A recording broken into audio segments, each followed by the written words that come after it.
Roger Williams. Thank you, Congressman. And Mr. Speaker, I'd like to take this time to talk about how the Tax Cuts and Jobs Act is benefiting Texas, especially the folks in the 25th Congressional District that I represent. There are approximately 28 million people lucky enough to call themselves Texans. Of that, I have the great honor of representing hundreds of thousands of hardworking Americans who wake up and go to work every day just like you and just like me.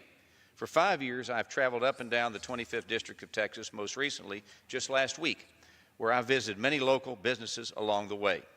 I've witnessed firsthand the hardships that families and small businesses face day in and day out due to an intrusive federal government and overreaching administration. I pledged to these people that I would bring my common sense business perspective to Washington in order to jumpstart this economy, and I'm proud to say that I upheld that promise. When I visited these folks last week, there was something different about them. For the first time in a long time, I had business owners and their employees telling me about the positive impacts coming from our nation's tax code.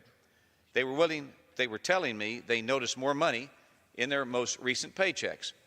One man even told me he plans to use his extra money to put into his 401k so that he can save even more for his retirement.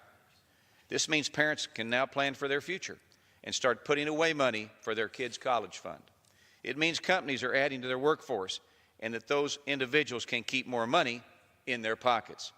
Ultimately, these hardworking Texans are seeing more jobs, fair taxes, and bigger paychecks. I'm proud to be their voice in Washington, and I will continue fighting on their behalf. In God we trust. I yield.